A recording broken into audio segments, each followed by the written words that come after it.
ایک تاثر یہ ہے کہ کچھ ایسے معاملات ہیں جن کی طرف آپ کی توجہ نہیں گئی، بڑے معاملات ہیں.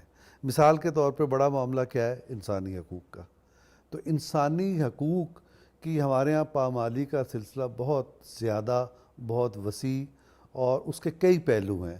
اس کی طرف آپ کی توجہ ہمیں. نہیں، میرے خیال میں آپ نے مجھے پورا سنا نہیں. میرے تو سارے بیان ہی اسی پر ہوتے ہیں، حقوق العباد پر.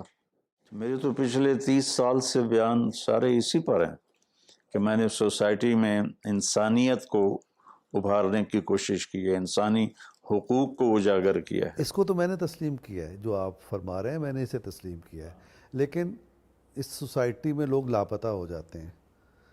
آپ نے کبھی اس پہ بات نہیں کی. کیسے لاپتہ ہو جاتے ہیں؟ لاپتہ افراد ہمارے ہاں ایک بہت بڑا مسئلہ ہے.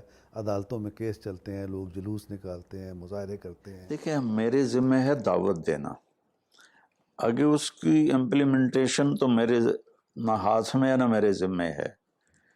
میں اللہ کی بات کہتا ہوں، سناتا ہوں، انسانی حقوق بیان کرتا ہوں. باقی آگے کون کتنا لیتا ہے یہ تو میرے بس میں نہیں. یعنی اگر کوئی یعنی خاندان توڑ دیے گئے، کسی خاندان کا سربراہ اٹھا لیا گیا، کسی کا نوجوان اٹھا لیا گیا، یہ ایک انسانی حقوق کی خلاف ورزی ہے نا، اور یہ یعنی حقوق العباد میں آتا ہے. تو اس کو آپ نے کبھی مذمت بھی نہیں کی آپ نے اس عمل کی؟ دیکھیں، ہمارے تبلیغ کا ایک اصول ہے کہ ہم مذمت نہیں کرتے، پازیٹیو بات کرتے ہیں،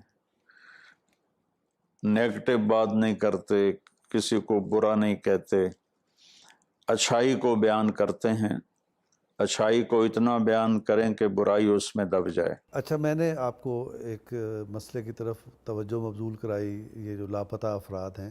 اسی طرح ہمارے ہاں عوام کی رائے کو بلڈوز کر دیا جاتا ہے. یعنی کچھ ایسے ادارے پالیسی بنانے لگتے ہیں، ایسے ادارے حکومت پہ قابض ہو جاتے ہیں جن کا یہ کام نہیں ہے. یہ بھی حقوق العباد میں آتا ہے. یہ بھی ہم فیل کرتے ہیں کہ اس پر بھی آپ نے کبھی توجہ نہیں کی. جی، اتنے بے شمار مسائل ہیں. یہ سب سے بڑا مسئلہ ہے میرے نزدیک سب سے بڑا مسئلہ اللہ سے دوری ہے. آپ نے بنیادی مسئلہ اللہ سے دوری کو قرار دیا، اور اللہ کے بندوں کی رائے کو بلڈوز کرنے کو آپ نے کہا کہ یہ ایک یہ اسی کا نتیجہ ہے نا کہ اللہ کے بندوں کو ان کا حق نہ دینا اس وجہ سے ہے کہ وہ اللہ کو نہیں جانتے. اللہ کو جانے تو وہ ایسا کیوں کریں؟ آپ نے موجودہ حکمران عمران خان کی تائید کی، کھلے عام تائید کی، جبکہ ہمارے ہاں یعنی مسلم روایت میں علماء اہل اقتدار سے دور پائے جاتے ہیں. تو حکمرانوں کو جا کے نصیحت کرنا تو ہمارے ذمہ ہے. ان سے مفاد اٹھانا یہ ایک سودے بازی کی بات ہے. تو میں 92 سے وسیم سجاد صاحب تھے پریزیڈنٹ اس وقت، قائم مقام صدر، آج ان سے لے کر موجودہ وزیر اعظم تک سوائے بے نظیر بھٹو شہید کے میری سب سے ملاقات ہوئی ہے. اور میں سب کے لیے پیغام محبت اور نصیحت لے کر گیا ہوں. یہ حکمرانوں کو بات سمجھانا بھی ہمارے ذمہ. ہم کنارہ کش ہو کے بیٹھ جائیں تو غلط لوگ ان کو گھیر لیں. تو آپ بہت سارے حکمرانوں کے پاس گئے لیکن تائید آپ نے ایک حکمران کی. اس کا سبب کیا ہے؟ اس کا سبب یہ ہے کہ جب میری ان کی پہلی ملاقات ہوئی ایز اے پرائم منسٹر، ویسے تو ہمارا بہت کافی عرصے سے سلام دعا ہے ہماری، لیکن ایز اے پرائم منسٹر جب پہلی ملاقات ہوئی تو انہوں نے مجھے بلایا تھا. تو مجھ سے کہنے کہ مولانا میں نے آپ کو اس لیے بلایا ہے کہ میں چاہتا ہوں میری یوتھ اپنے نبی کے ساتھ جڑ جائے اور ان کی زندگی کو اپنائے، چونکہ میرے اندر جو تبدیلی آئی وہ اپنے نبی کی زندگی کو پڑھ کے آئی. تو میرا جی چاہتا ہے کہ میری نئی نسل وہ اللہ کے نبی کے ساتھ جڑ جائے. اس کے لیے میں چاہتا ہوں میں آپ کو کالجوں میں بھیجوں، یونیورسٹیوں میں بھیجوں، آپ کے بیان کراؤں. یہ بات مجھے کسی حکمران نے نہیں کہی.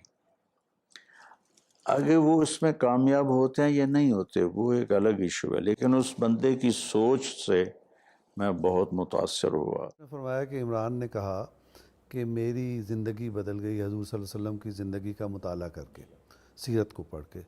تو آپ بہت عرصے سے ان کو جانتے ہیں، آپ ان کی زندگی میں کیا تبدیلی محسوس کرتے ہیں ماضی میں اور اب میں؟ دیکھو ماضی کو تو میں ڈسکس نہیں کرنا چاہتا، لیکن آج کے لحاظ سے جو ان کی سوچ ہے اور جو ان کے گفتگو کا انداز ہے وہ آپ خود محسوس کر رہے ہیں، کس طرح وہ اللہ کو بیچ میں لاتے ہیں، کس طرح صبح سے شام تک وہ بندہ لگا ہوا ہے، اور کوئی اس کی اولاد ایسی نہیں جو پیچھے کوئی مفاد اٹھانے والی ہو. باقی میں اس کی کوئی صفائی پیش نہیں کرتا ہوں کہ وہ جنید بغدادی ہے، لیکن کمپیریٹیولی میں نے ان کو بہت اچھا پایا.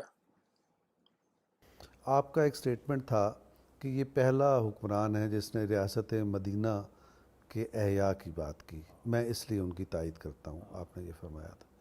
تو ایسا 3 سال میں ایسا ان کے کیا اقدامات آپ ہمیں بتا سکتے ہیں، جس ٹھوس اقدامات جس سے پتہ چلتا ہو کہ ریاست مدینہ کی طرف یہ گئے؟ 72 سال کا کچرا ہے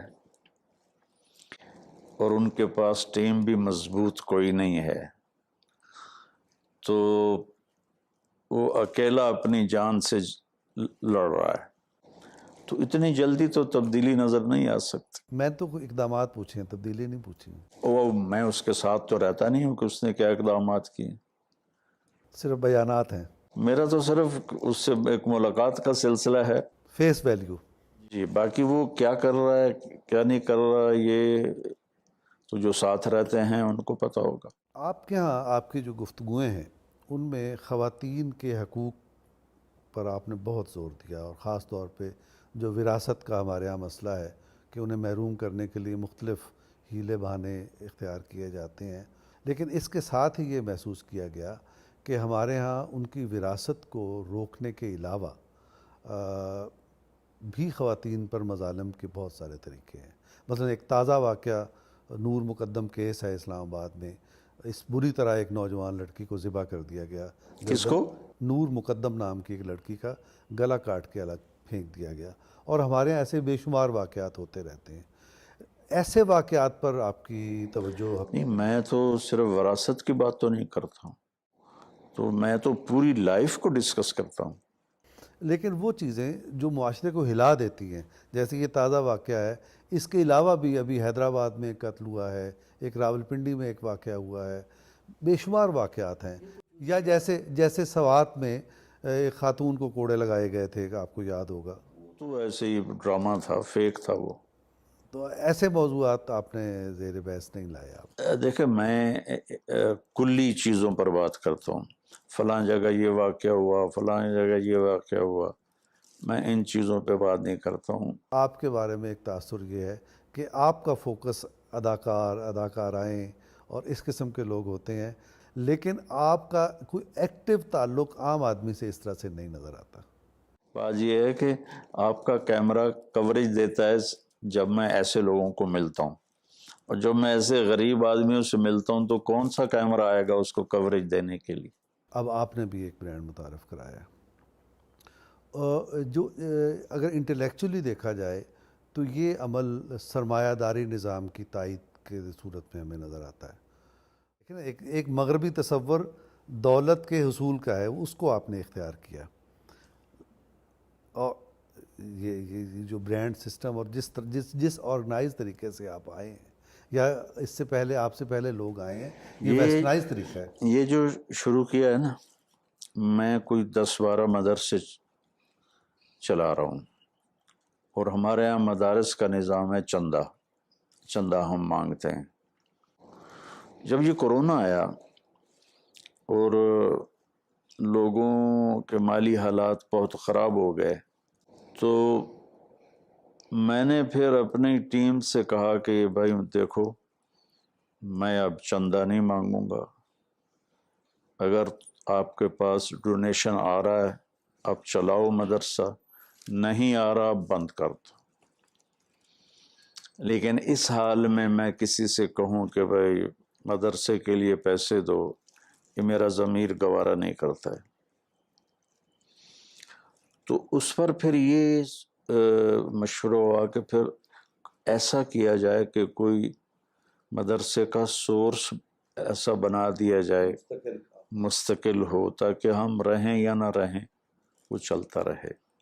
تو اس برانڈ کے بنانے کا مقصد وہ کوئی پیسہ بنانا نہیں ہے، بلکہ وہ مدارس جو میرے ذریعے سے چل رہے ہیں ان کو مانگنے سے فری کرنا ہے۔ تو مجھے کوئی ضرورت نہیں تھی مال بنانے کی یا کمانے کی، صرف اس وجہ سے یہ برانڈ بنایا ہے کہ اس میں باقی دوست بھی ہیں، وہ اپنا پروفٹ لیں گے، لیکن ایک بہت بڑا حصہ اس کا مدرسوں کے لیے ہوگا، اور اس سے ہم انشاءاللہ اپنے مدارس کو زکوٰۃ فری کر دیں گے اگر اللہ نے چاہا۔ گزشتہ کوئی 20 برس سے ہمارے ہاں یہ دیکھا گیا ہے کہ جو دینی مزاج رکھنے والے لوگ ہیں، اور خاص طور پہ اب جو 20 30 40 50 کی عمر میں جا رہے ہیں، ان کے ہاں لائف سٹائل میں تبدیلی آ رہی ہے ان کے ہاں۔ اس کے بارے میں دلچسپ بات یہ ہے کہ وہ کہتے ہیں کہ آپ کو فالو کر رہے ہیں۔ آپ کو کیسے فالو کر رہے ہیں؟ آپ کو فالو کر رہے ہیں بہت اچھی گاڑی سے، بہت اچھے گھر سے، پروٹوکول سے، مسلح محافظوں سے۔ تو یہ اس ٹرینڈ کے بارے میں آپ کیا سوچتے ہیں؟ اللہ کے نبی مالداروں کے لیے بھی آئے، مڈل مین کے لیے بھی آئے، غریبوں کے لیے بھی آئے۔ آپ نے گدھے پہ سواری کی، یہ غریبوں کے لیے نمونہ ہے۔ آپ نے خچر پہ سواری کی، یہ مڈل مین کے لیے۔ آپ نے اعلیٰ نسل کے گھوڑوں پہ سواری کی، یہ مالداروں کے لیے ہے۔ تو اسلام میں سارے ماڈل موجود ہیں۔ اگر میں ایک مالدار فیملی سے تبلیغ میں لگ گیا ہوں اور اللہ تعالیٰ نے مجھے ایک وراثتی چیز دی ہوئی ہے، تو اب میں اس کو چھوڑ کے جا کے غربت اختیار چٹائی پہ دیکھا تھا۔ آپ بڑے سحر انگیز خطابت ہے، اور ہمارے ہاں روایت بڑی پرانی ہے خطابت کی، مولانا عطا اللہ شاہ بخاری، شورش کاشمیری، اس کے علاوہ ان گنت علماء کرام۔ آپ نے اپنا ایک مکتب دیا ہے خطابت کا۔ میں آپ سے یہ جاننا چاہتا ہوں کہ خطابت میں افسانوی انداز کی اہمیت کتنی ہے؟ اللہ تعالیٰ نصیحت کو قرآن میں کہانی کے انداز میں بیان کرتا ہے۔ موسیٰ علیہ السلام کا قصہ سناتا ہے، اس میں نصیحتیں ہوتی ہیں۔ تو کہانی کے انداز میں چیز اندر جاتی ہے، اس لیے اللہ نے قرآن میں اس میں ایک کمزور روایت کی گنجائش پیدا ہو سکتی ہے۔ بالکل ہم کمزور روایات پیش کر سکتے ہیں۔ کر سکتے۔